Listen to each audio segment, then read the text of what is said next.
I woke up, it woke me up from my sleep. It was probably about 5 in the morning with the right eye pain, just the right eye. To the point where actually laying in bed, it was more intense. Like I didn't want to lay still. Like I had to get up. It was that bad. So I got up. I thought, well, you know, I'll just start getting ready for work. I'm going to go to work, so just get up and get ready to go away. The best way to describe the pain, it was honest to goodness, I guess Pat let me know, it was like an ice pick in the back of my eyeball. It wasn't orbital, like peri-orbital, like bone. It was literally like someone was coming in from behind my head into the back of my eyeball and just shoving it out of the stabbing. So I thought, well, maybe, you know, just maybe migraine. I can power through this. So I kept getting ready for work. I knew I had to go. So at that point, I took 800 milligrams of ibuprofen and 1,000 milligrams of Tylenol because I was just like, I can knock this out. And I chugged a bottle of water because I'm always dehydrated. That's kind of a risk factor for headaches, dehydration. The only thing that was odd about it that made me start thinking, something more is going on, when I was in the mirror pulling my hair up, because again, it was only one side of pain, right eye. My right eye started to tear up and basically had lacrimation coming out. And then also my right nostril started to drip. So I thought that was kind of odd, but right then and there I thought, I bet I have, oh my gosh, I have a cluster headache. Because, you know, cluster headaches is one of those things that, it's not a zebra, but it's one of those things that you don't hear a lot of. Most of your headaches that are going to present to you are going to be your migraines, other things of that nature. So I saw that and I thought, I think I have a cluster. I don't fit the criteria for it. I'm just going to power through. I called Rob because we have basically a small ER in our house. And I knew if I maybe did some oxygen really quick, I could try to like knock it out if it was a cluster. I couldn't get the stinking thing to hook up and do right. I would sit there and mess with it. And I was like, forget it. I couldn't get the tank to work. So I went ahead, got in my car, driving to work. I got so sick I had to pull over and throw up. But I really think it was because of the amount of medicine I had taken. I didn't have anything on my stomach, so I vomited. And at that point I thought, there's no way, because at this point it was so intense, I couldn't even take my hand off my face. So I thought, well, if anything, run to the ER, get a little something in your system, and then just go to work and be okay. So I turned around, I drove myself to the ER, checked myself in. I didn't tell the lady at the front desk, I just said I have a really intense headache, and I need some meds. I can't throw one up, I need something for the pain. So she checked me in, I got back really quick. It was actually a PA that saw me in the ER. So the HPI was, again, location, it was my right, and these are literally the questions you just look at and ask me. Right eyeball, 2 to 4 hours. The pain had continually intensified as well as the hours had passed. The pain didn't radiate though. There was no radiation. It didn't radiate, you think about. He was just trying to build his differential for, is this a migraine, is this a tension headache? No radiation of pain. I described the pain to him as sharp and piercing. It was the best way, and I told him, I swear it's like a stinking ice pick in my eyeball. It was intermittent pain. It wasn't a constant. It was like a pulp, like dun, dun, dun, like it was just poking. At that point, I told him my pain was about an 8 out of 10. Realistically, I mean, I said, I understand people exaggerate that, but it really is about an 8 out of 10. He asked me about alleviating factors. I told him nothing. I said the only thing that's kind of odd, but I think it was just in my mind that it was helping. It was odd if I pushed on my eyeball as hard as I could, it seemed to help with the pain, but I really don't think it was. I told him the medication I had taken did not help at all. Aggravating, I don't know, everything. Everything was aggravating. So my associated symptoms, right-sided eyeball pain, it was unilateral, which is important. You want to start building your differential of what kind of headache. But the biggie for me was the lacrimation and the rhinorrhea. It was unilateral on the same side as the pain. Also, I had nausea and vomiting, and I actually threw it a second time in the ER, in the room. I was sick again. I told him, he asked me, he's like, have you ever experienced anything like this before? And I said, no. And the funny thing is, oftentimes, I don't ever tell people like I'm in the medical field and I have to go into that, because I don't want to be that kind of person. It's kind of annoying. People say, well, I'm a doctor. I'm like, well, good for you. I'm glad you're a doctor. But he asked me the old question, he's like, is this the worst headache you've ever experienced in your life? And it was.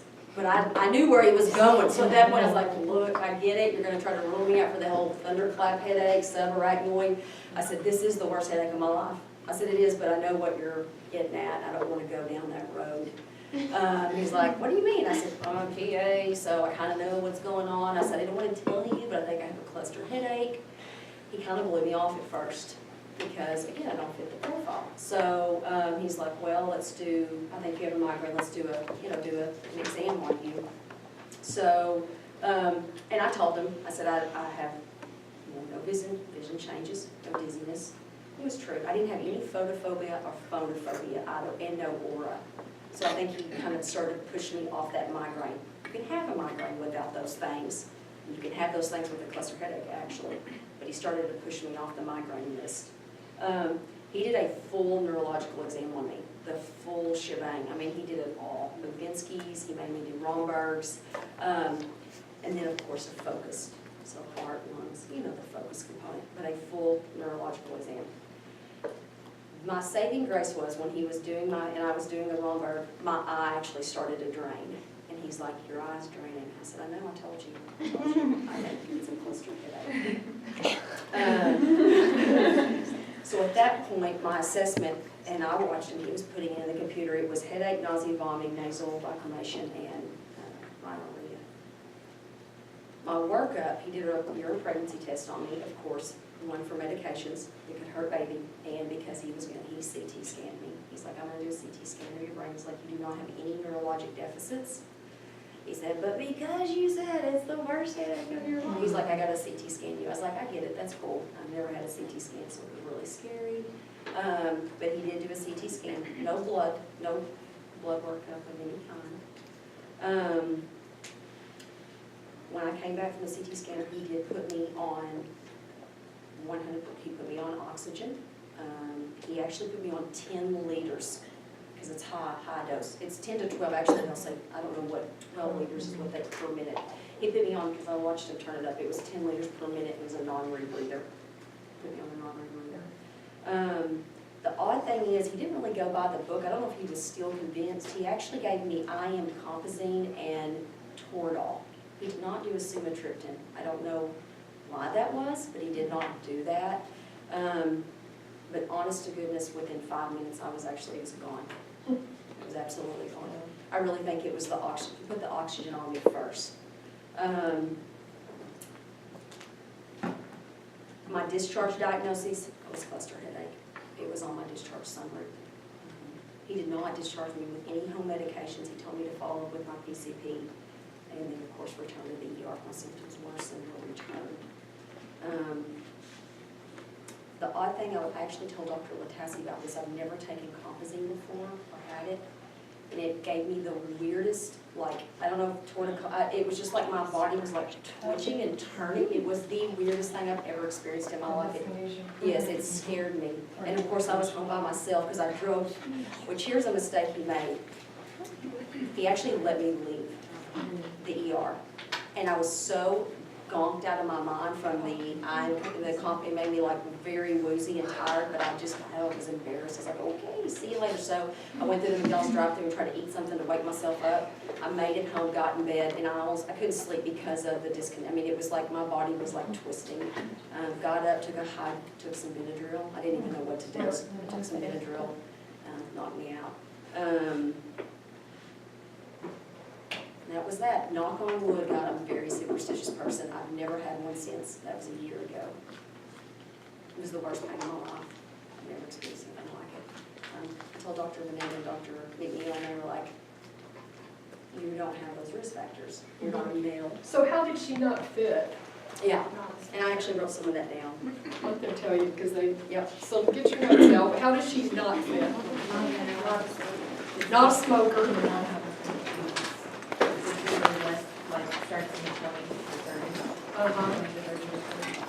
Okay, she's in her 30s. Because of my 30s.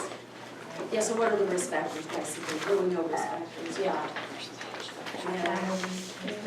Family history is a big one. So what's male? What's the,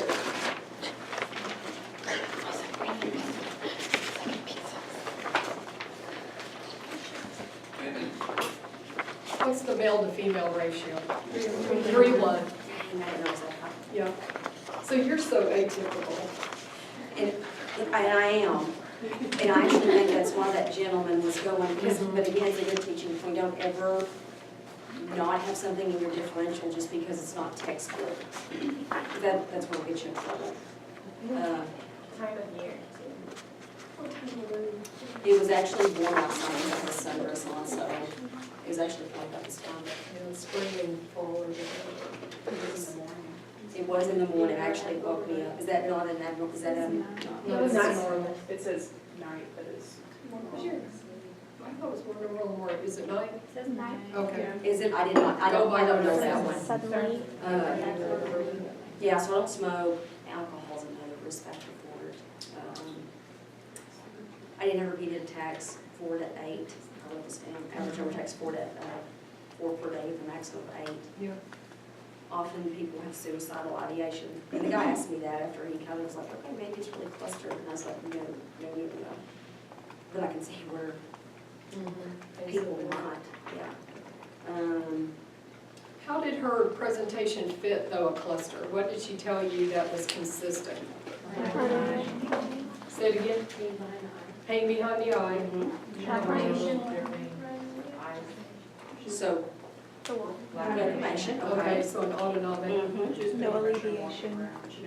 Sudden That's true. occurrence. They say Yeah. agitation is like people just want to like walk. They rock or Yeah, they, and I did not want to lay down because I thought, man, if I just lay here, and it was like, I just had to get up. I just wanted to get up and move. It was weird. what else? She didn't have an aura. She didn't have an aura. No alleviation. She had analgesics and they didn't even touch it, so, okay. I actually looked up the aura. 14% of patients have an aura photophobia and photophobia with a cluster. Only 14%. And see though with the pain that people would want to have, decreased Sure. incoming. It was weird though because I've heard my mom was a woman migrainer, and it was like photophobia and phonophobia is like intense. Like you have to be in a dark room, no sound, and I didn't have any of that. Like sound didn't bother me, the lights actually really didn't. I mean, you know what I mean? Like so, I don't know. That was just something I thought about. Have any questions for her? Anything else? Should help you remember. Would a migraine family history be like similar to, like, would that be a predisposing factor? I didn't see it, but I didn't. The only thing, and I just looked this up, for down here. It just said it just said cluster headache family history. Okay. Just cluster headache. So, anyway. Questions for her? Do you think that the pain went away because of just the time? Or because it says here it lasts for about 3 hours?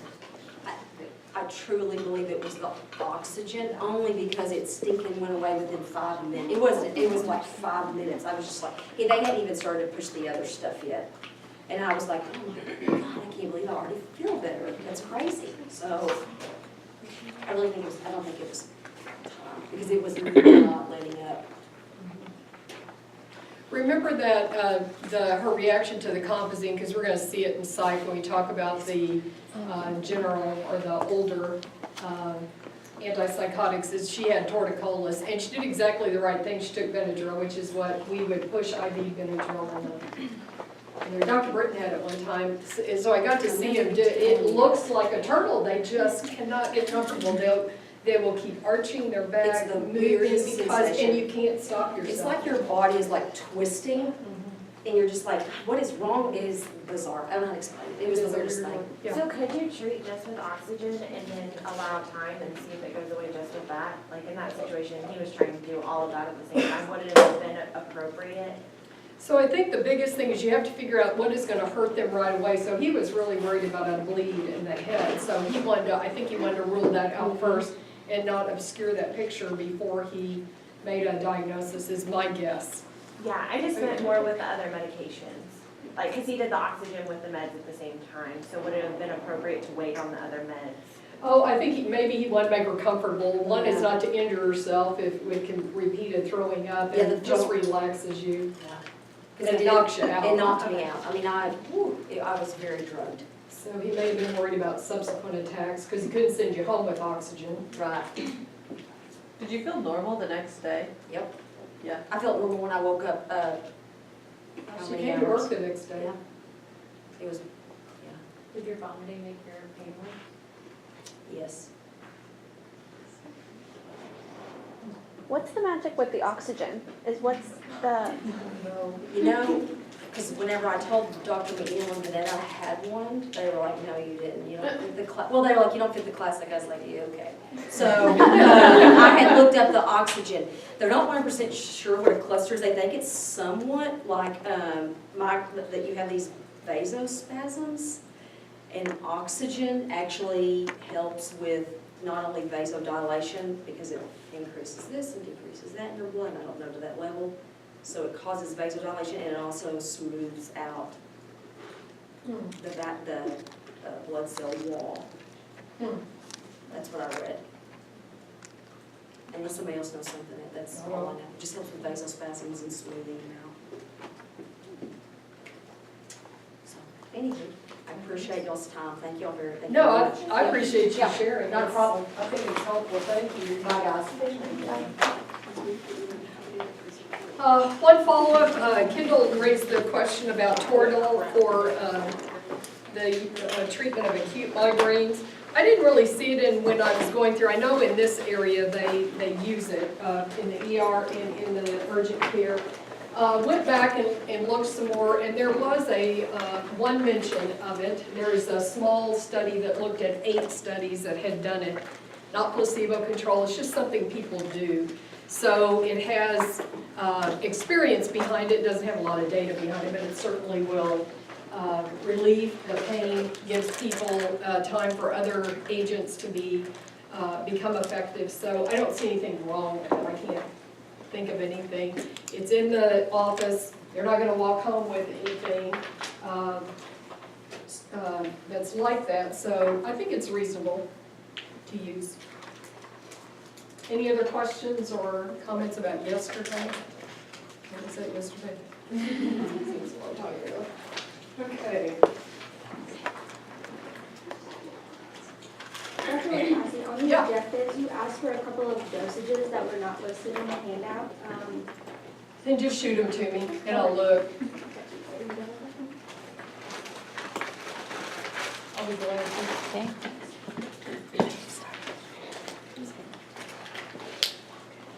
Sometimes I take things out of the handout and don't. I just always look to see what that's reflected in objectives. Okay, so what do you know about seizures? Everybody knows stuff about seizures. It's too common. It's in the movies. Say it again. There's an aura. There's an aura, okay. Yeah, all the Tasting time? them out. Not all the time. What'd you say? I was just saying, it was in the book we read, like grand mal seizure. Grand mal, okay. And so what'd they say about the grand mal? It's just like the big A. The big seizure, is that what you mean? Okay. More common in kids. What? They're more common in kids. They're much more common in kids. You can't stop So, it. and difference, the things that happen to kids that cause it in adults are different. What tends to happen in adults? What would be the cause of seizures? Just Drugs? drugs, yeah. Fever? Illicit drugs would be common. Pardon? Trauma?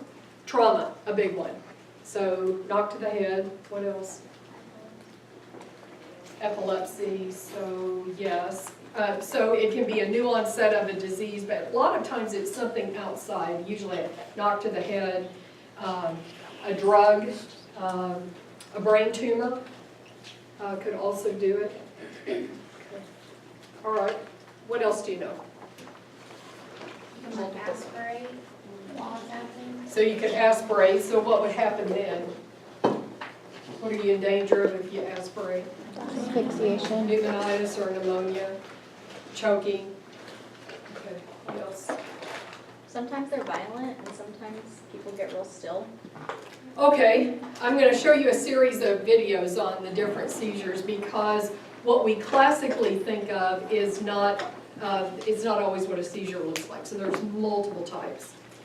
So that's kind of the classic is the word jerking, the motor response. Yeah. My cousin's actually epileptic, and whenever she had a seizure, I didn't even notice it until afterwards. But she lost control. She loses control of like the left side of her body. It's just like one side. But then she came to or whatever, and she was, emotional about it. So then we realized that something had happened. But as far as like violently shaking or anything like that, it wasn't anything like that. Okay, great description. So there are focal seizures, there are generalized. So Michaela talked about a generalized, you have talked about a focal.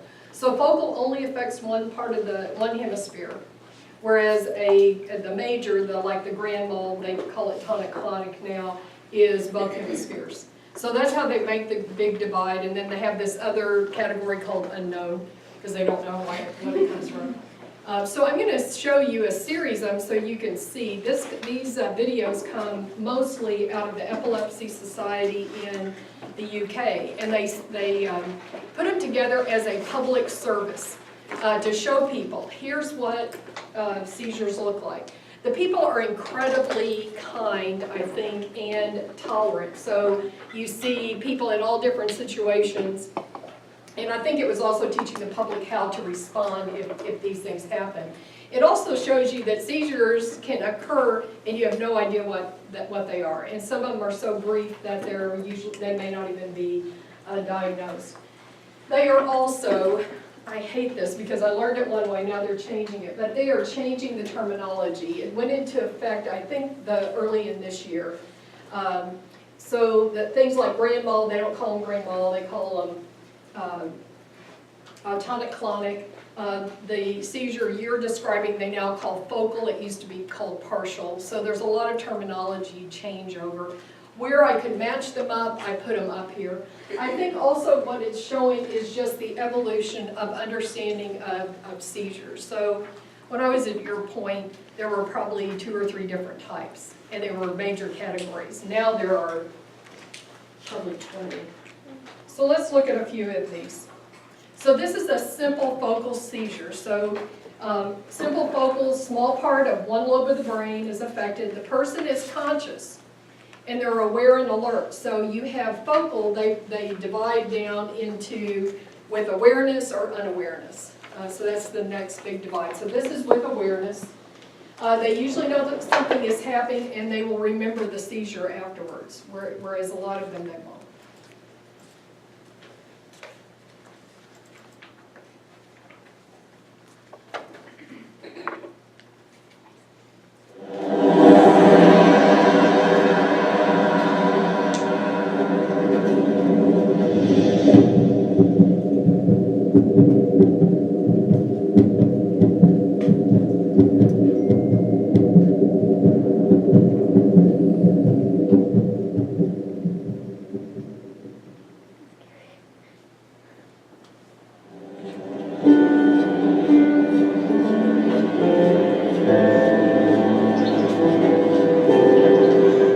Epilepsy Society, supporting everyone affected by epilepsy.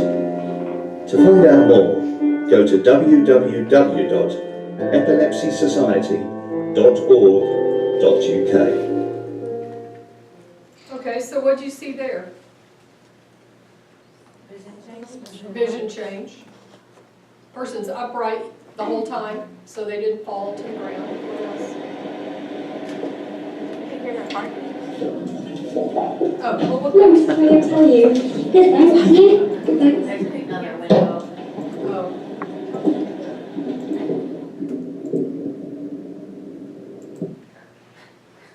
Okay. Anything else with that one? So they knew something, they were aware. So they got the awareness, no loss of consciousness, no falling to the ground. So here's the next one.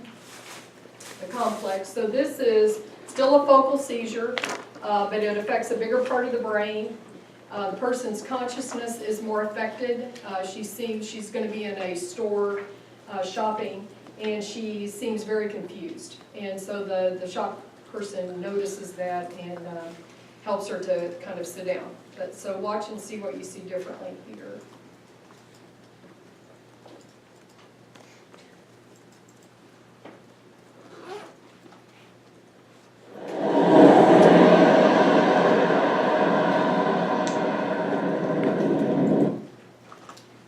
What do I do? Let's see.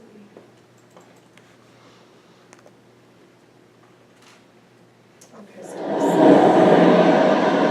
let me find the, I must have pasted this. Ah, here it is.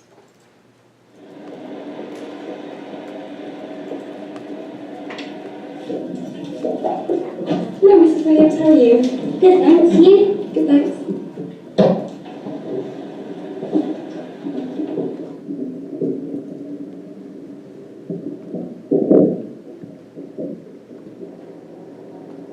Mrs. Williams? Are you okay? Come sit down.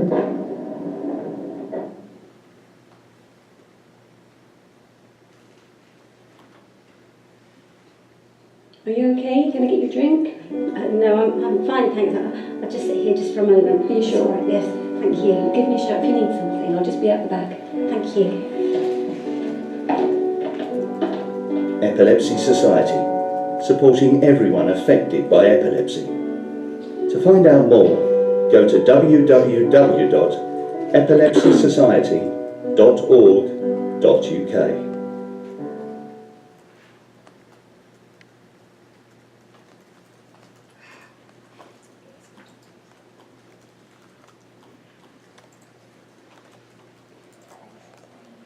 That's it. Can't seem to capture that.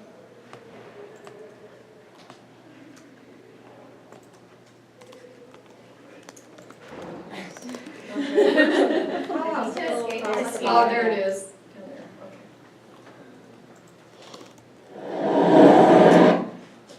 okay. Okay, so what did you see in that one? More like that, but you know, More, okay, so more symptomatic. What about the afterwards? she was more confused.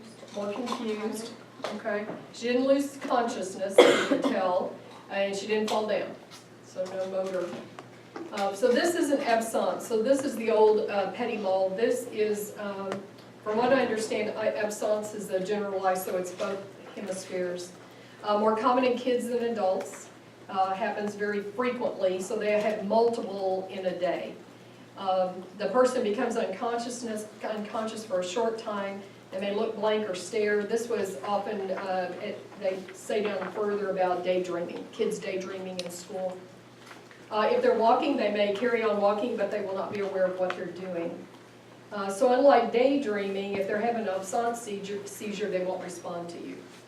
In a typical absence, the person becomes blank and unresponsive for a few seconds, and because it's brief, they may not even notice. So this is this one.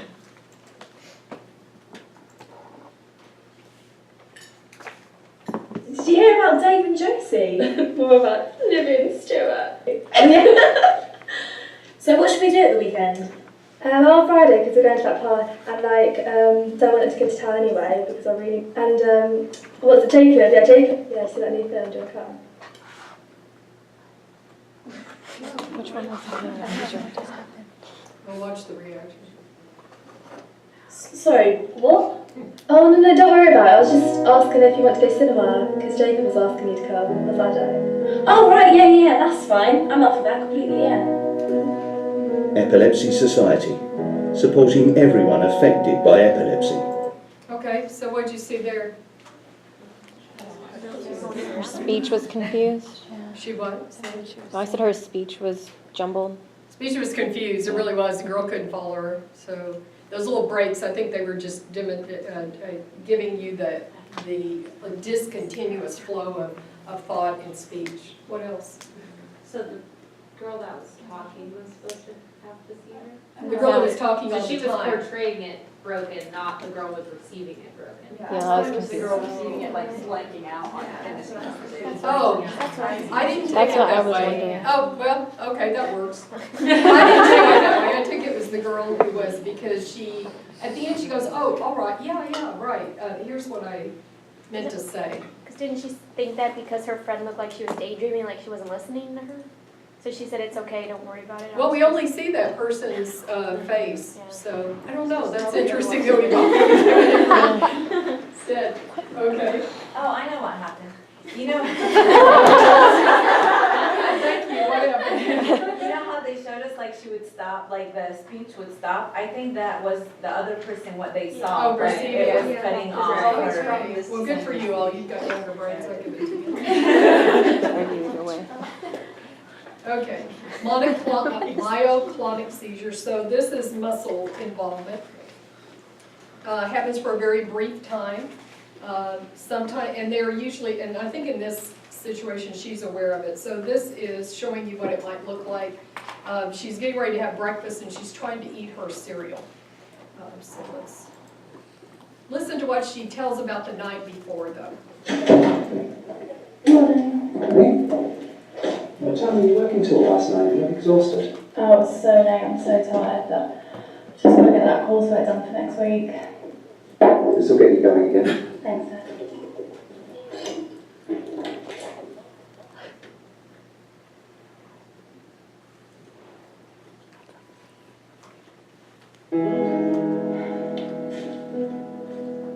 You're okay? Yeah, I'm fine, I just don't have any clean glasses. I meant to do it yesterday. It's okay. I ironed them last night while you were working. Thank you. Epilepsy Society. Okay, Suppose- what did you see there? Pardon? She lost muscle control? She had the seizure, right?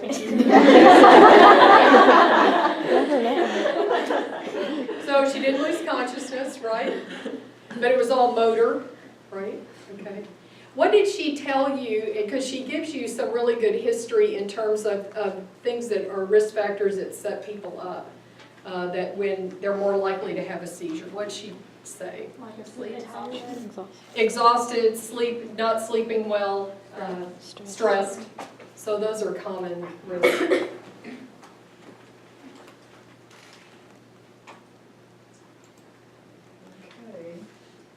Do these help? Okay. All right, so this is an atonic seizure. This was I had to watch this one a couple times. So muscles will suddenly become floppy and relaxed. They're standing up, they'll fall, usually forward, so there's injuries to the head and face. They're brief, they happen without warning, they recover quickly, as opposed to when we get to clonic-tonic, they don't tend to, or tonic-clonic, they don't recover as fast. So these in the past have been referred to as drop attacks. I think what they show you is from the person's perspective, but I'll be interested to see what you all think.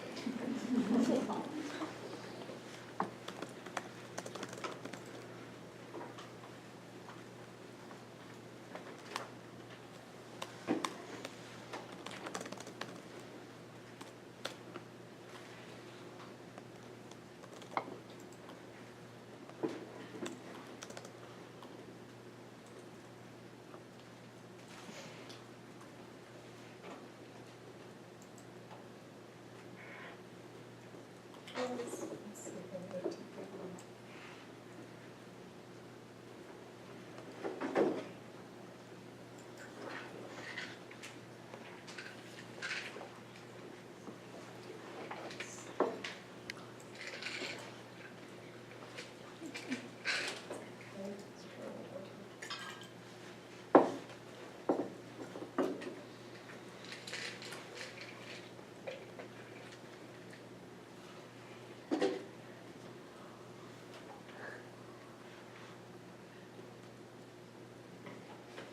Okay, we'll come back to that when I'm done.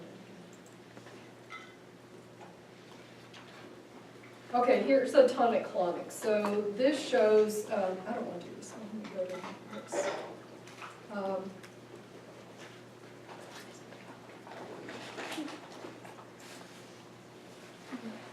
like this one as well. Let me show you different.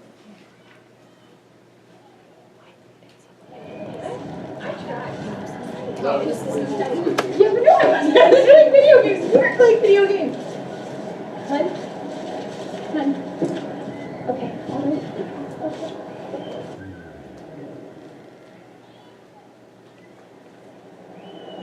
Hun, it's okay. Excuse me, ma'am, can you please pass me my sweater and my bag over there? It's okay. Sure, what happened? It's okay. He has epilepsy. Should I call 911? No, hun, it's okay.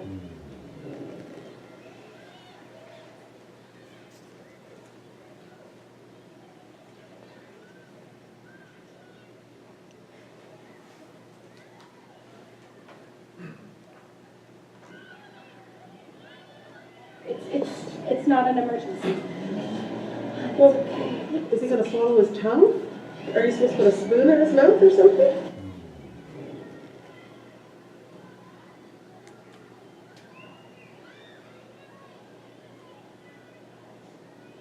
Honestly, if we put anything in his mouth right now, he's gonna either choke or he's gonna break his teeth on it.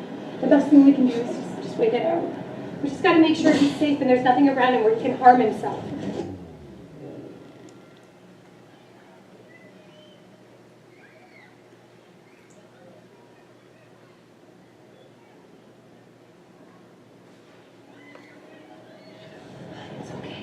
It's okay.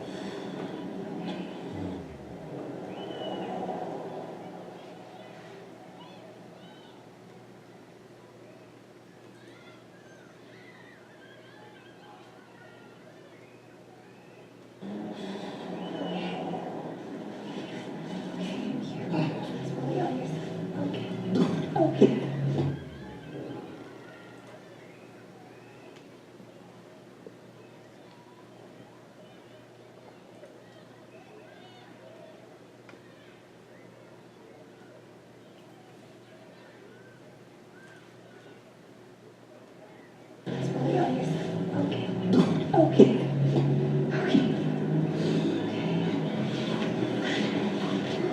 Just breathe, I'm here.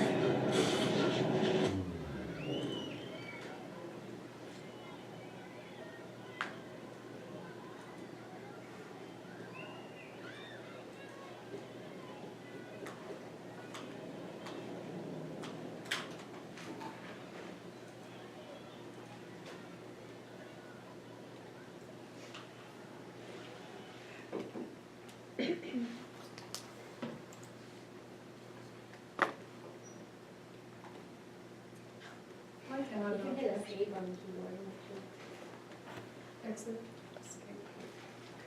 So what'd you see in that one? Pardon? They fell.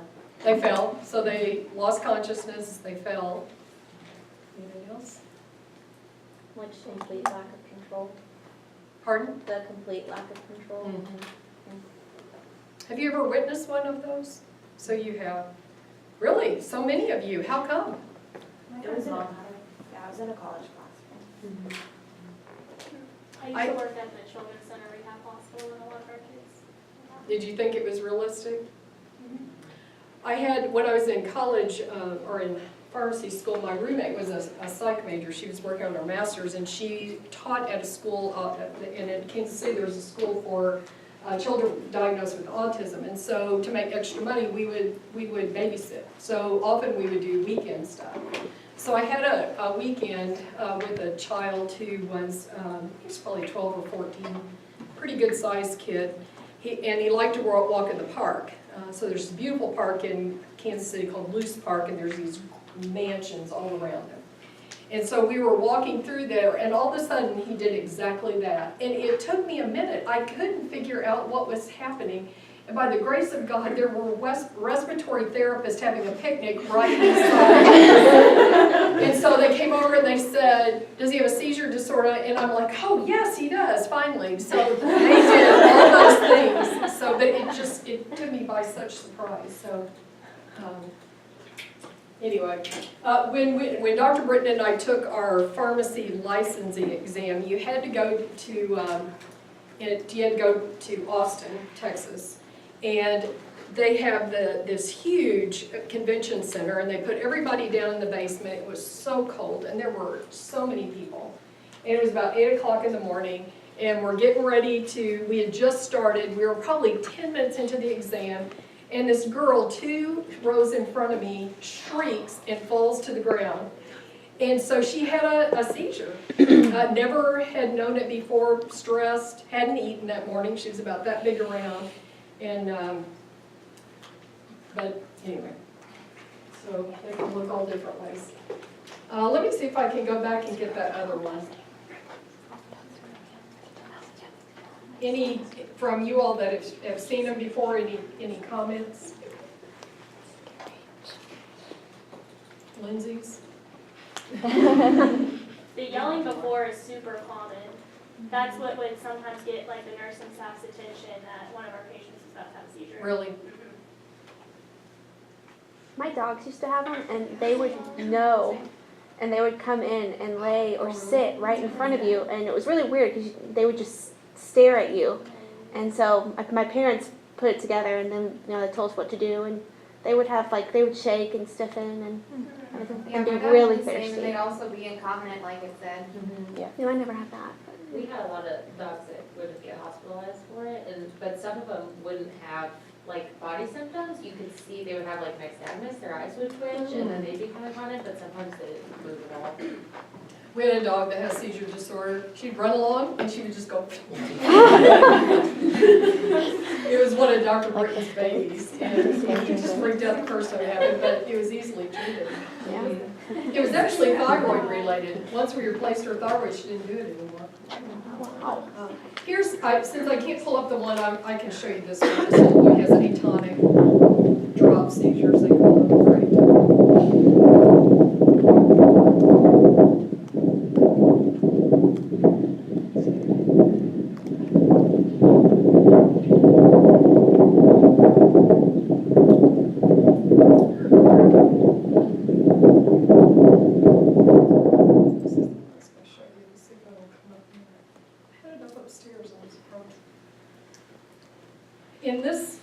For this man who, in this video, he does lose consciousness. He just drops to the ground in mid-sentence and recovers very quickly.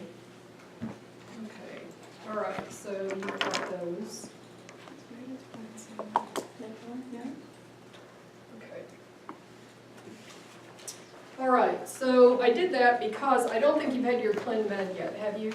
All right, so I put some things to kind of give us context on the next few pages, and then we'll talk about the drugs.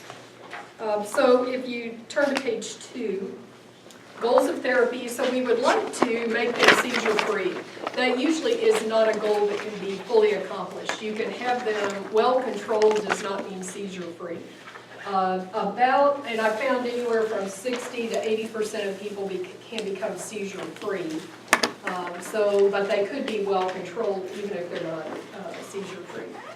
The big thing is limiting side effects, and you'll see as we go through the list of drugs that they all have high incidence of side effects, and some of them have very severe side effects. So we'll certainly want to note those as we go through. And then quality of life, so that they can do and accomplish what they would like to do. So optimal treatment plans. The first thing is to know what kind of seizure you are treating. And there you may need a neurologist involved, a referral to a neurologist so that they can determine the specific type. Now that there is more known about seizures, we can match drug to seizures more easily. So the intensity and frequency of the seizure is important also. Sometimes that will have an influence on the type of dosage form you choose. And you'll see with these that there's multiple ways to give these drugs. Extended release, quick release, liquids are all available. Orally disintegrating tablets, there's quite a plethora of them. Awareness of medication side effects, I've talked about. Evaluation of disease, so other psychosocial problems that they may have surrounding the disease is what they're getting at. So has it caused them trouble in job, friends, driving, being able to hold down a job?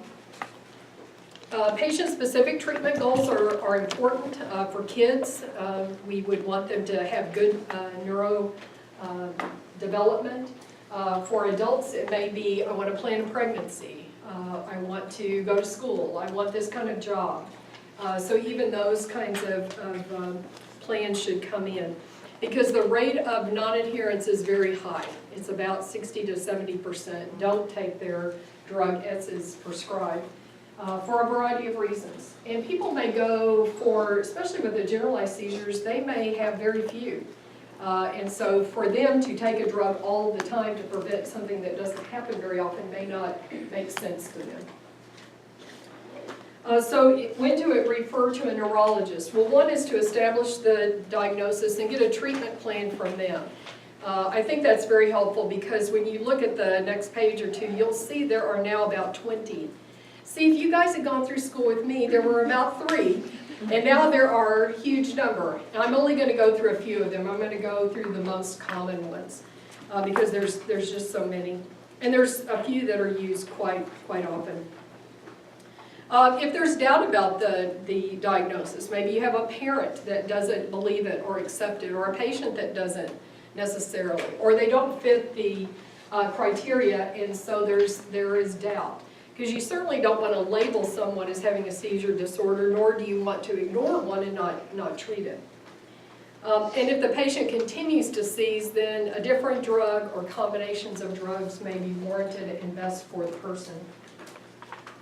So the first step is classifying the patient's seizures. So we've kind of gone through some of those.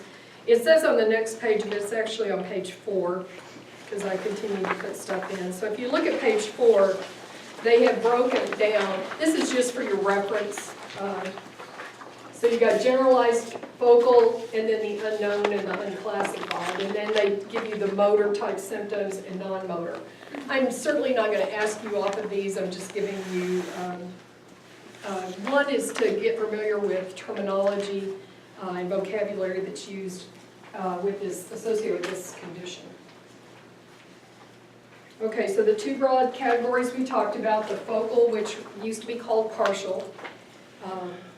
And again, that's the one hemisphere. It uses usually local networks, and it only uses those neural networks in that one side of the brain. Let's see. So then if going down a little bit, then we group them according to awareness. So you have without impairment of awareness, used to be called simple partial seizures, and then focal seizures with impaired awareness.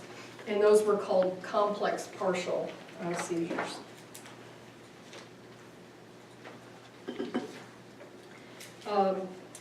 If you'll look under the focal seizures without impairment of awareness, you see that auras can be associated with them. These can be a variety. They can be smells. They can be autonomic. They can feel like their stomach is rising in their chest. They may have some others. The unpleasant smells also that perceive. What did you, in the kids you dealt with, did they describe those for you? Most of them had brain injury, so. They couldn't tell you? Yeah. Okay. Who else? Julie, you said you had familiarity. Any? It was my friend's mom. I watched her have them, but I never really knew anything about them. Okay. Who else had familiarity? Kind of to feed off that, I worked in an equine rehab facility, and they would get seizure horses, so the kids that were nonverbal and like could not communicate, so that their parents could identify triggers, because the horse would like stop and the horse would cue you when the kid was actually having a seizure, so the parents could know what the kid would do before the seizure would come on. How did they teach the horse to do that? I don't know. We went to like there's all this research that Georgetown's doing. So we like had to go down there for like 2 weeks to get training in it, and then we had to like, the horse had to have X amount of years and hours of experience or whatever to get them down. Wow. But I don't know how they pick up on it, but they would, and then the kids, so then when the parent would like bring the kid home and the kid would start doing X, Y, or Z, they would know that their kid was having a seizure. So what kind of behaviors did you see that maybe would be unnoticed? Well, like a lot of the kiddos that we had like cerebral palsy, so they wouldn't be able to, and just like their natural movement is odd anyway. But like we would always have, so we'd have like leaders and sidewalkers, and we'd always make their parents, when we had them on a seizure horse, as like a sidewalker. And their parents would notice like a complete difference, like they would like make a facial change or something in their face would change, and the horse would stop and signal them, and then the parent would go, Wow. oh, when that face, that every time that I think it's weird or odd, they're actually having a seizure at that point. So Well, they would know that. That's fascinating. Was it more for just parent recognition, or was there something that they could do therapeutically to modify those? Well, just in general, horses mimic like human movements. So like first kiddos with cerebral palsy, it's actually like a phenomenal like treatment for them, because you just like lay them over and the horse's shoulders mimic your shoulders and their hips mimic their hips. So they like open up the kid a lot more. Like the warmth from the horse warms up their muscles and just mimics it a lot more. So just in general, that was kind of their treatment, I guess, to help relieve the stress on their body to do it. But there wasn't any like specific seizure treatment. It was more, the seizure part was more for like recognition, so their parents would know what was happening and how frequently and things like that. How their parents receive that kind of information? They were actually, most of them were very relieved, because then it's like they can quantify it. Yeah. So then they can say like, oh, hey, actually we noticed that Tommy's having 8 now instead of 12. Or, you know, like, or he's having more, so we need to change meds. So it was like, at first it's obviously like really scary, because then you think a horse is like 1,500 pounds and your kid is in, near, or around, on, near, or around. But then at the same time, it's also like, now you know, like you kind of have an answer and you're able to quantify, so. Wow. I had no idea. That's fascinating.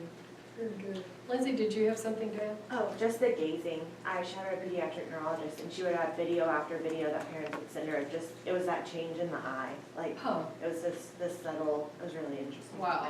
Wow. Zane, did you have anything to add? Yeah, my cousin, she has really subtle seizures, and they actually didn't diagnose her till her late teens because they just thought she was really spacey or was daydreaming. But it was, like Lindsay said, just like kind of staring off into space. And I witnessed her have a seizure, and I was wondering, I was like, is she having a seizure right now? And she just like was staring straight ahead, just like completely blank expression. And then when she came to, like, she started tearing up. But wow.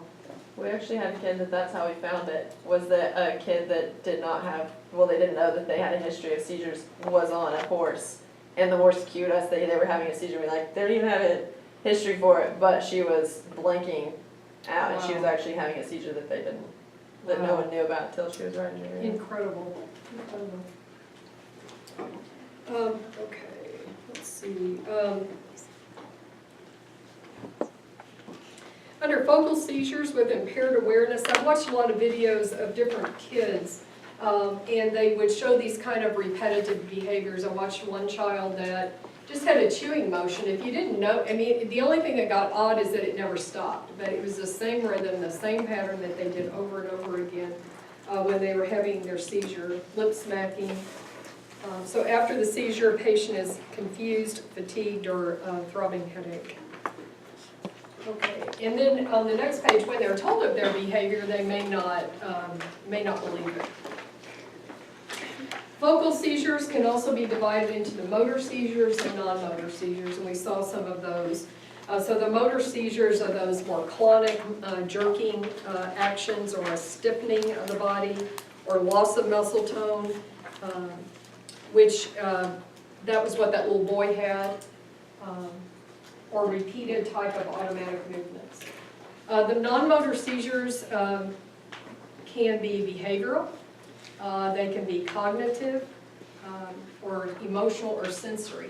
So you can see where in school this can be really a problem for children when they're not diagnosed, and can be misplaced in school, or behaviors attributed to, like you said, daydreaming or not paying attention. Okay. Generalized seizures, we'll go through this little part and then we'll take a break. So generalized are both hemispheres. They don't have to involve the entire brain, they just have to be in both sides. Motor manifestations are usually present. Common ones are the tonic-clonic, that's the grand mal that you all referred to, the absence, the petit mal, and the myoclonic seizures. These are the new terminologies. I've just put them down there for your benefit. You don't have to learn those, but you'll find people that'll use those old terms, like grandma, like I would do that, until I get switched over. Okay, so we've been through 4. And page 5 are just common descriptors. Again, that's just for your information. Under cognitive, the types of words they would use to describe them. Not the kids, but these are more like what a physician would use or a provider would use.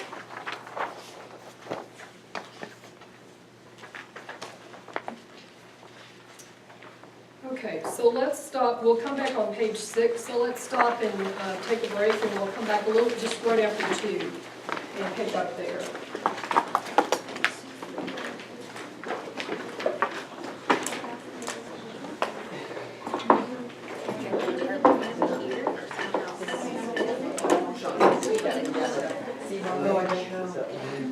What do you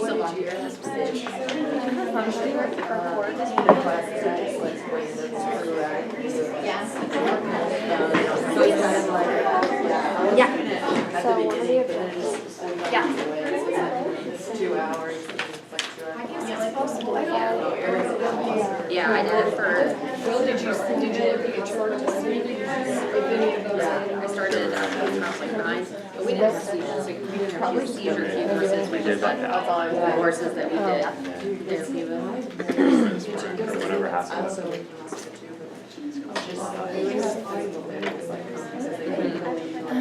The difference, yeah, I know. Yeah, Oh, my son's that way. so stiff, and I was like the only person, but it was a big difference with autism because they're so antisocial. Of course, and then they do things. It's crazy. Ask the, they'll have, I think it's a physician that wants to do the circulating med part. So save those for the, let me know, because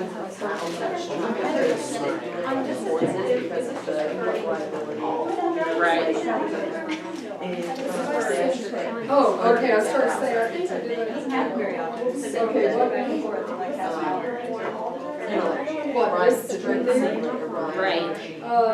Yes, why did you ask? Yeah. The first child, they were like, oh, it's not working as well. So And it's then like the more and more months that it literally like, and then So like, it's just, instead of repeating myself, I just, so, yes, yeah. If there's a specific drug you come across and go, does she Yeah, have that's a lot of just fun. shoot That's like me the away? most significant thing that I did in all of high school before I went to college. Anytime I had to like write a thing, I was like, well, I've been doing this for 11 years, I hope that counts. Yeah, that's my sister did her bachelor's in nonprofit because she wanted to like try to do something like that, but you still have that money. And horses. More likely to Then do that. Yeah, I know. That's. I would think so. I know that it is. I wasn't sure you did it here or somewhere else. I think so, because they don't eat well. Yeah. So they can get a lot of vitamin deficiencies, they neurotoxic, so it's, and they fall in love. Yeah. So I think that's probably a lot what happens.